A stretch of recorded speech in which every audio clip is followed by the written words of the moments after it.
Congress leader और वज़ीर महसूलात बाला साहिब थोराट आज वज़ीर आला उद्धव ठाकरे से मुलाकात करेंगे। थोराट सोनिया गांधी का खत वज़ीर आला उद्धव ठाकरे को सौंपेंगे। सोनिया गांधी ने इस खत में कम से कम मुश्तरका प्रोग्राम के तहत पसमानदा तबकात और आयुसीओ किए गए वादों का तज़किरा किया है। सोनिया गांधी ने इन तबकों से मुतल्लिक बजट में मुख्तस की गई रकम का मुद्दा उठाया है।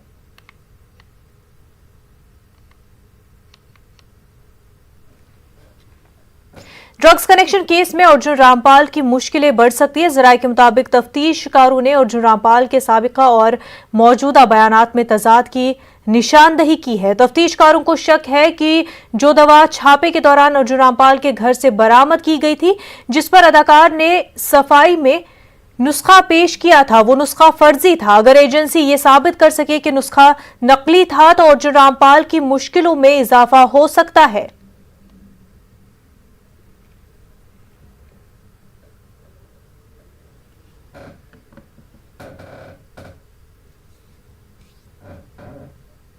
नाज़रीन, इस वक्त हमारे साथ हमारे नुमाइंदे अमित जुड़ चुके हैं। अमित, ये बताया कि कांग्रेस लीडर बाला साहिब थोराट आज वज़ीर आला उद्धव ठाकरे से मुलाकात करने जा रहे हैं। ये मुलाकात किस वजह से है और क्या कुछ बात इस मुलाकात में होने जा रही है?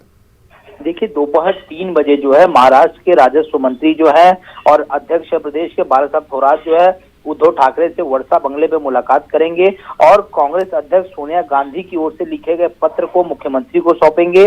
मैं आपको बता दूं कि सोनिया गांधी ने हाल ही में मुख्यमंत्री उद्धव ठाकरे को पत्र लिखकर दलितों और आदिवासियों के लिए कॉमन मिनिमम प्रोग्राम में किए गए वादों की बात की और उन्होंने दलितों और आदिवासियों से संबंधित योजनाओं और बजटी आवंटन का भी मुद्दा जो है उठाया था। मैं आपको बता दूं 14 तारीख को जो है लेटर ये लिखा गया था और 2 दिन पहले जो है न्यूज 18 के हाथ ये लेटर लगा था। हमने इस लेटर में जो है लिखे हुए मुद्दे को बताया था, किस तरह से सोनिया गांधी ने ये कहा कि SC ST के लिए आरक्षित पदों को भरने की मांग की है, साथ ही साथ आबादी के अनुपात में बजट का आवंटन करने की बात की है। इसके बाद से संजय राउत का बयान आया कि सोनिया गांधी UPA के अध्यक्ष है और महाविकास आघाड़ी की सरकार बनने में सोनिया गांधी शरद पवार का महत्वपूर्ण रोल है और महाविकास आघाड़ी की सरकार बनते समय हमने कॉमन मिनिमम प्रोग्राम बनाया था, इसी के लेकर ये लेटर लिखा गया और कॉमन मिनिमम प्रोग्राम में जो मुद्दे थे उन पर काम पेंडिंग रहने की वजह कोरोना है और कोरोना का काम बढ़ने से कुछ काम रह गया है और इसी के संबंध में जो है सोनिया गांधी ने लेटर लिखा और याद दिलाया कि हमारा जो कॉमन मिनिमम प्रोग्राम बना था उसमें ये मुद्दे जो थे SC ST को लेके बहुत ही महत्वपूर्ण थे और इस पर अभी तक कोई भी कार्रवाई नहीं हुई है और इसी लेटर को सौंपने के लिए आज जो है कांग्रेस का एक प्रतिनिधि मंडल जो है वो उद्धव ठाकरे से 3 बजे जो है मुलाकात करेगा। इस प्रतिनिधि मंडल में जो है ऊर्जा मंत्री नितिन राउत, शिक्षण मंत्री वर्षा गायकवाड़ और अखिल भारतीय कांग्रेस कमेटी के सचिव हैं संपत कुमार, मुंबई कांग्रेस के अध्यक्ष भाई जगताप और पूर्व मंत्री नसीम खान और कार्याध्यक्ष चरण सिंह सप्रा और पूर्व मंत्री चंद्रकांत हंडोरे, ये लोग रहेंगे जो जाकर ये सोनिया गांधी का लिखा हुआ लेटर उद्धव ठाकरे को सौंपेंगे और कहेंगे कि SC ST को लेकर जो कॉमन मिनिमम प्रोग्राम में चीजें तय की गई थी उस पर जल्द से जल्द अमल किया जाए, उन्हें पूरा किया जाए। बिल्कुल अमित, वहीं पर ड्रग्स कनेक्शन केस में अर्जुन रामपाल से जांच जो है फिर से पूछताछ जारी है। वहीं ये बताया जा रहा है कि पहले जो अर्जुन रामपाल ने बयान दिए थे और अब जो अर्जुन रामपाल ने बयान दिए हैं उनमें काफी फर्क दिखाई दे रहा है। देखिए, जो सूत्रों के मुताबिक जो है NCB के अधिकारियों को अर्जुन रामपाल के पिछले दिए गए बयान में कई विरोधाभास मिले हैं और शक है NCB को जिस दवाई को अर्जुन रामपाल घर छापेमारी के दौरान बरामद किया गया था उसको लेकर रामपाल ने अपनी सफाई में जिस प्रिस्क्रिप्शन का हवाला दिया वो फर्जी प्रिस्क्रिप्शन है और सूत्र हमारे ये भी दावा करेंगे अगर एजेंसी ये साबित कर पाई ये प्रिस्क्रिप्शन फर्जी था तो ऐसे में अर्जुन रामपाल मुश्किलें बढ़ सकती हैं और शायद उनकी गिरफ्तारी भी हो सकती है। तो ड्रग्स मामले में NCB की जांच में अब तक कुछ भी खुलासे हुए इसको लेकर NCB अर्जुन रामपाल की पूछताछ कर रही है। पिछले महीने भी इनसे पूछताछ की गई थी। इनकी जो गर्लफ्रेंड है उनसे 2 बार पूछताछ की गई। इनकी गर्लफ्रेंड के भाई को 2 बार गिरफ्तार किया गया क्योंकि उनके घर से जो है और उनके फार्म हाउस से जो है ड्रग्स बरामद की गई थी और ऑस्ट्रेलियन मूल का जो नागरिक है अर्जुन रामपाल का जो फ्रेंड है पॉल को भी जो है पिछले महीने जो गिरफ्तार किया गया था। तो कुल मिलाकर सारे सबूत जो है अर्जुन रामपाल के खिलाफ जो है वो निकलकर सामने आ रहे जो हमारे सूत्र बता रहे। इसी को लेकर आज दूसरी बार जो है अर्जुन रामपाल को पूछताछ के बुलाया गया है। अगर NCB संतुष्ट नहीं हो पाती है अर्जुन रामपाल के जवाब से तो आने वाले समय में जो इनकी मुश्किलें और बढ़ सकती हैं। बिल्कुल अमित, बेहद शुक्रिया आपका तमाम तर तफसीलात के लिए। आगे बढ़ते हैं। बीजेपी मिशन बंगाल पर है, पार्टी के हौसले भी बुलंद है। तृणमूल के सफों में खलबली मची है, लेकिन इन तमाम सरगर्मियों के दरमियान तृणमूल कांग्रेस भी हैरान करने वाली चाल चल रही है। बीजेपी लीडर सौमित्रा खान की अहलिया ने तृणमूल कांग्रेस में शमूलियत इख्तियार कर ली है। सुजाता खान की सिक्योरिटी हटा ली गई है और उनकी गाड़ी भी ले ली गई है। सौमित्रा खान भारतीय युवा मोर्चा के सदर हैं और बिष्णुपुर से रुकने पार्लियामान है। ख्याल रहे कि तृणमूल कांग्रेस लीडर शुवेंदु अधिकारी गुज़िश्ता दिनों बीजेपी में शामिल हुए थे।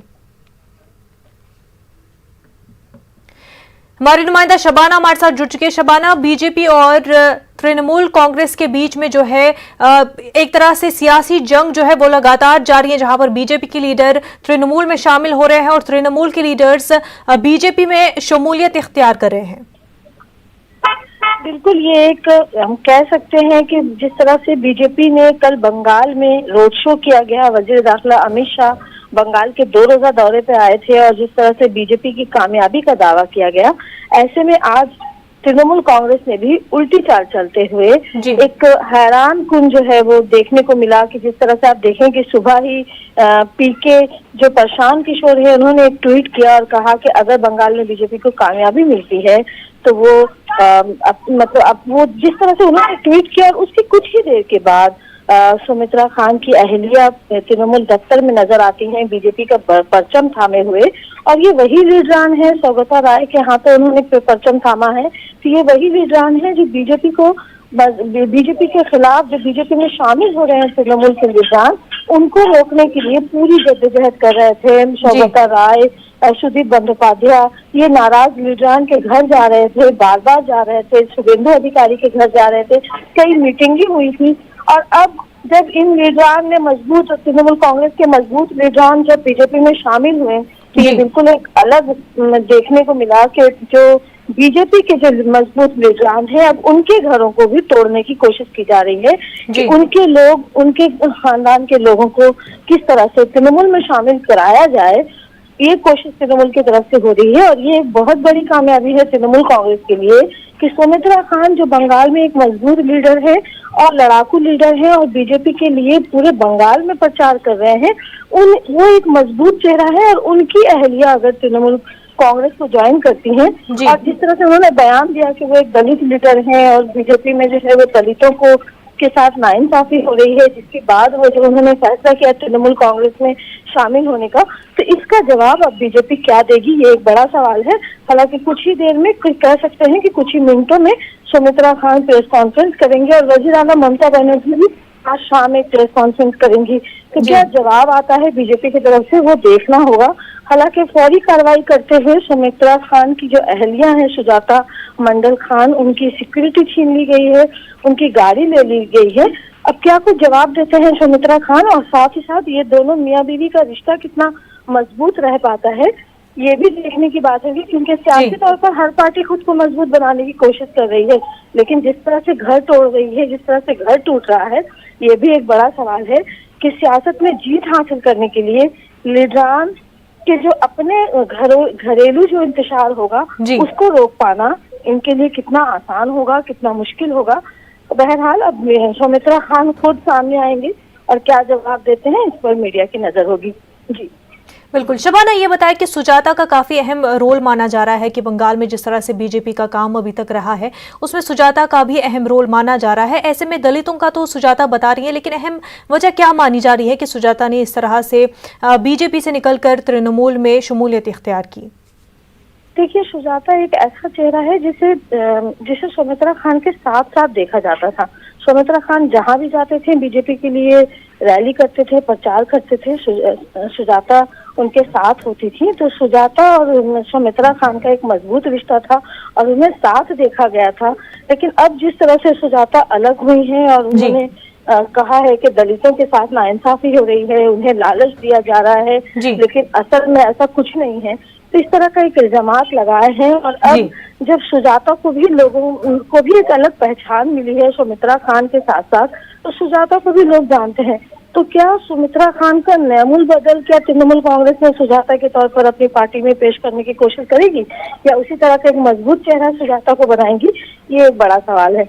लेकिन बिल्कुल। सब सवालों का जवाब उसी बात पे टिकी है कि सौमित्रा खान खुद क्या कुछ सामने आकर कहते हैं कि आखिर ऐसी क्या बात हुई जो इनके मजबूत जो रिश्ते थे जी। इनके वाइफ के साथ, इनके मजबूत रिश्ते में कैसे दरार आई और क्यों वो अलग हुई। तो क्या कुछ सामने आता है घरेलू तौर पर, क्या कुछ बिल्कुल कहेंगे? शबाना, बेहद मैं शुक्रिया आपका तमाम तर तफसीलात के लिए। आगे बढ़ते हैं, ज़रूरी कवानीन पर किसानों के एहतजाज में शिद्दत आ रही है। किसान अपनी मांगों पर अड़े हैं। अपने मुतालबात को लेकर हुकूमत पर दबाव बनाने के लिए किसान आज से अनशन कर रहे हैं। सभी एहतजाजी मोर्चों पर 11-11 किसान अनशन कर रहे हैं। यह अमल बारी बारी किसान करेंगे।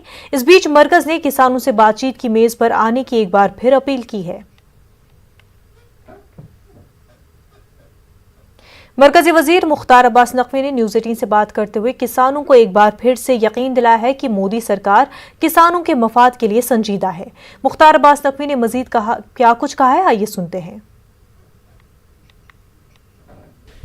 किसान आंदोलन आज 26वें दिन में दाखिल हो गया है। हमारे साथ है केंद्रीय मंत्री मुख्तार अब्बास नकवी साहब। सर, कुछ ना कुछ बर्फ़ पिघलनी शुरू हुई है। सरकार की तरफ से भी एक लेटर भेजा गया है बातचीत के लिए। देखिए, मोदी जी के नेतृत्व वाली सरकार किसानों के हितों के लिए प्राथमिकता के साथ समर्पित है। मेरा आपको ध्यान होगा कि जब से मोदी जी की सरकार आई है, मेरा गांव, मेरा देश, मेरा खेत, मेरा खलियान, आत्मनिर्भर कृषि, आत्मनिर्भर कृषक, कृषि प्रधान देश, कृषक प्रधान देश बने, इस दिशा में बहुत मजबूती के साथ एक के बाद एक कदम भी उठाए गए हैं, फैसले भी लिए गए हैं, जिसका कि प्रभाव किसानों पर बहुत साफ तरीके से पूरे देश में दिखाई पड़ रहा। और मोदी जी का एक ही संकल्प है कि मेरे किसानों की आंखों में खुशी और उनकी ज़िंदगी में खुशहाली आए। उसके लिए जो भी प्रयास है कर सकते हैं। लेकिन अनफॉर्चुनेटली कुछ क्रिमिनल कॉन्स्पिरेसी में शामिल लोग तो क्रिमिनल कॉन्स्पिरेसी का संदूक और किसानों के कंधों पे बंदूक लेकर के जो है वो किसानों के हितों पर हमला करने की कोशिश कर रहे हैं। कुछ किसान जो है वो जिनमें भ्रम पैदा करने की कोशिश की गई, भय पैदा करने की कोशिश की, उनमें भी वो संतुष्ट हैं कि न MSP कहीं जा रही है, न जो है वो मंडियां कहीं जा रही हैं, न जो है वो किसानों के खेत खलिहानों में कोई असुरक्षा है। तो अब जो है वो दुनिया दूसरी तरह के फेक एंड फैब्रिकेटेड शगुफे शुरू किए गए हैं। सर, आप लोग समझा भी रहे हैं, बहुत सारे किसान समझे भी हैं और सरकार के समर्थन में भी आए हैं, लेकिन आज किसानों ने भूख हड़ताल शुरू की है। देखिए, लोकतांत्रिक ढंग से कोई भी प्रदर्शन कर रहा है, कोई भी धरने दे रहा है, कोई भी जो है सभाएं कर रहा है, तो ये तो लोकतांत्रिक अधिकार है। इसीलिए मोदी जी ने कभी टकराव का रास्ता नहीं, मोदी जी की सरकार ने टकराव का रास्ता नहीं अपनाया, टॉक का रास्ता अपनाया। शुरू से किसान, जो भी किसान भाई भ्रम में थे, उनसे टॉक की गई, बातचीत की गई। और मुझे लगता है कि जल्द ही इस बात को जो लोग भी इसमें भ्रम में हैं, वो इस बात को समझ जाएंगे कि ये सरकार उनके हितों के प्रति समर्पित थी, समर्पित है, समर्पित रहेगी। एक आखिरी सवाल सर, जो लेटर लिखा गया सरकार तरफ से, उसमें कहा गया है कि बिंदु दर बिंदु आप आइए, हमसे बात कीजिए, एक तारीख तय कर लीजिए। हाँ, सरकार तो हमेशा दरवाजे खुले हैं। सरकार ने कभी जो है वो नो एंट्री बोर्ड नहीं लगाया। जैसे कि कांग्रेस पार्टी के समय में किसानों का 4 महीने आंदोलन, 5 महीने आंदोलन चला, उन्होंने नो एंट्री का बोर्ड लगा दिया था। किसान चीखते रहे, चिल्लाते रहे कि बात करो, नहीं करना करा। यहाँ तो हर पहले दिन से बातचीत का रास्ते से, और बातचीत के रास्ते से संतुष्ट भी हुए हैं बहुत बड़ी तादाद में जो लोग भ्रम में थे। एक MSP को लेकर के लगातार मांग चल रही है, इसको कानूनी रूप दे दिया जाए। MSP है, रहेगी, किसी MSP को कोई छू नहीं सकता। मिनिमम सपोर्ट प्राइस पूरी तरह से मजबूत है और रहेगी। थे मुख्तार अब्बास नकवी, जिन्होंने साफ किया सरकार किसानों के लिए काम कर रही है और बातचीत के रास्ते हमेशा खुले हैं। कैमरामैन गौरव गिरी के साथ खुरम शहजाद, न्यूज़ 18 दिल्ली।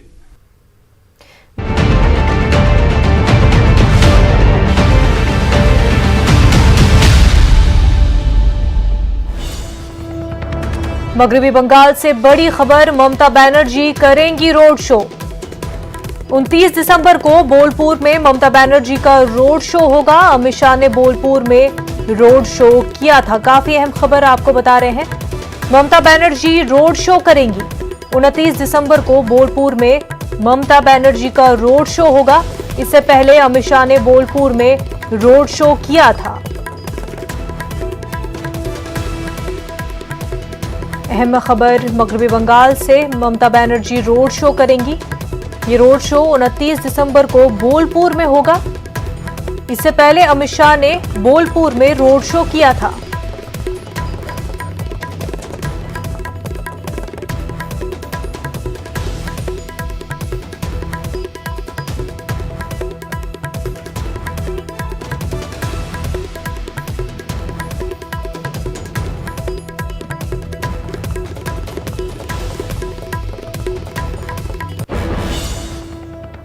ज़राई इस्लाहात पर न्यूज़ 18 का सर्वे हुआ। आपको बता दें 22 रियासतों और मरकज के ज़ेरे इंतजाम इलाकों से सैंपल लिए गए। इस सर्वे के मुताबिक 56.59% का ये मानना है कि किसानों का एहतजाज खत्म होना चाहिए। न्यूज़ 18 के सर्वे के मुताबिक 56.59% लोगों का ये मानना है कि किसानों को अब एहतजाज खत्म कर देना चाहिए।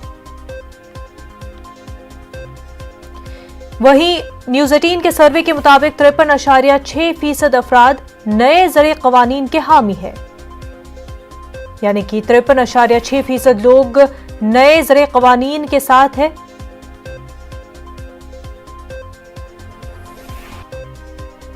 न्यूज़ 18 के सर्वे के मुताबिक 30.6% अफराद नए ज़रे क़वानीन के मुखालिफ है। न्यूज़ 18 ने सर्वे किया जिसके मुताबिक 30.6% अफराद नए ज़रे क़वानीन के मुखालफत कर रहे हैं। सर्वे के मुताबिक 15.8% अफराद ने तबसरे से गुरेज किया। 48.7% अफराद का ख्याल है कि एहतजाज सियासी मफाद पर मबनी है। न्यूज़ 18 के सर्वे के मुताबिक 15.8% अफराद ने तबसरे से गुरेज किया है। वहीं 48.7% लोगों का कहना है कि यह एहतजाज सियासी मफाद पर मबनी है, यानी कि किसानों को पॉलिटिकल पार्टियां उकसा रही हैं। न्यूज़ 18 के सर्वे के मुताबिक 18.7% अफराद तबसरे के मौक़िफ़ में नहीं है। न्यूज़ 18 ने 22 रियासतों और मरकज के ज़ेर इंतजाम इलाकों में सैंपल लिए हैं और इस सैंपल के मुताबिक न्यूज़ 18 ने सर्वे जारी किया है। इस सर्वे के मुताबिक 18.7% अफराद तबसरे के मौक़िफ़ में नहीं है।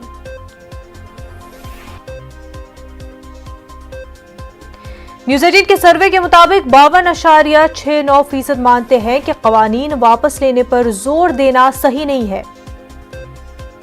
52.69% मानते हैं कि क़वानीन को वापस लेने के लिए किसान जो जोर दे रहे हैं हुकूमत पर, ये सही नहीं है।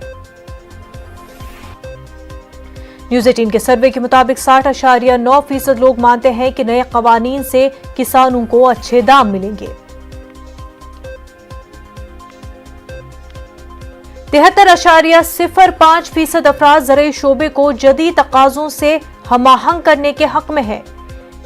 न्यूज़ 18 के सर्वे के मुताबिक 73.05% अफराद का कहना है कि ज़राई शोबे को जदीद तकाज़ों से हमाहंग करने के वो लोग हक में हैं, यानी कि नए क़वानीन जो है ज़राई शोबे को जदीद तकाज़ों से हमाहंग करेगा।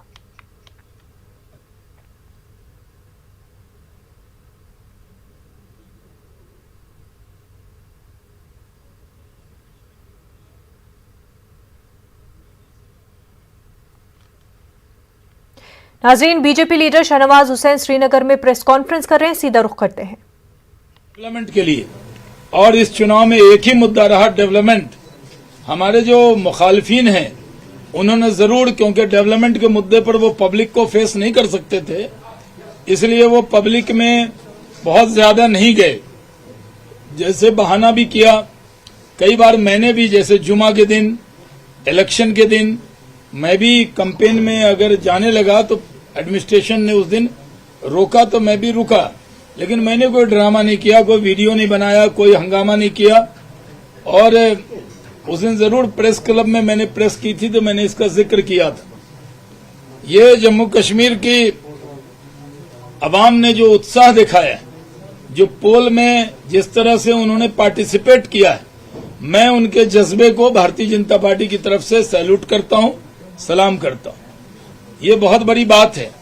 ये सही है कि नेशनल मीडिया किसान आंदोलन और अन्य चीजों में ज्यादा बिजी रहा, लेकिन जम्मू कश्मीर की जो मीडिया है उनका भी शुक्रिया अदा करता हूं कि, और नेशनल मीडिया का भी, बहुत से लोगों ने कवर भी इसको किया, जिन्होंने इस चुनाव के अंदर लोकतंत्र में वो दौर देखा जब लोग नाच के, गा के, जश्न के साथ वोट डालने जाते थे, उसी तरह का माहौल हुआ। और सवाल कौन जीतेगा कौन हारेगा ये तो कल पता लगेगा, लेकिन हम पहले चुनाव में ही भारतीय जनता पार्टी की तरफ से, जब भी मैं जिम्मेदारी से कह सकता हूं कि हम अगर पिछले चुनाव को पैमाना मान लें, जो लोकसभा का चुनाव है, तो उसमें भारतीय जनता पार्टी का कश्मीर वैली में 2.9% शेयर था और असेंबली में 1.7% ही हम ताकतवर माने जाते थे। इतने ही वोट हमें आए पोल के अंदर, सारे वोट जो पोल हुए उसका।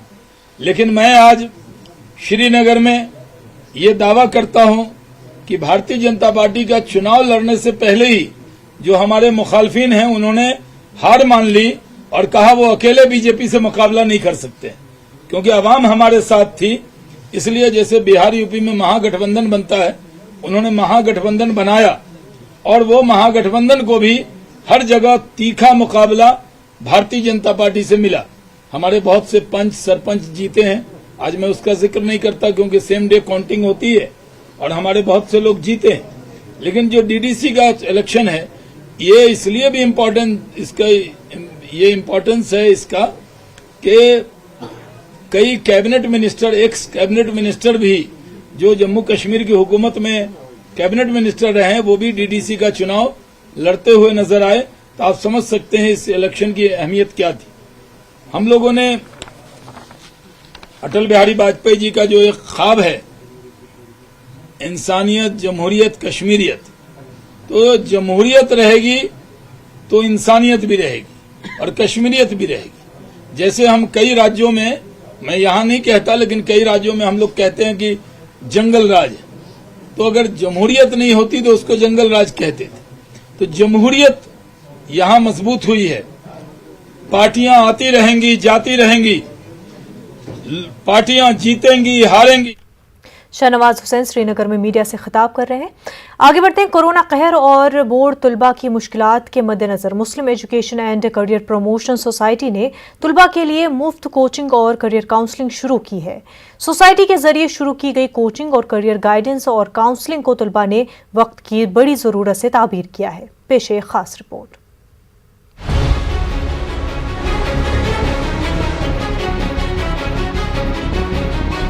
कोरोना का कहर मुतवस्सित तबके और निचले तबके के लिए अजाब से कम नहीं।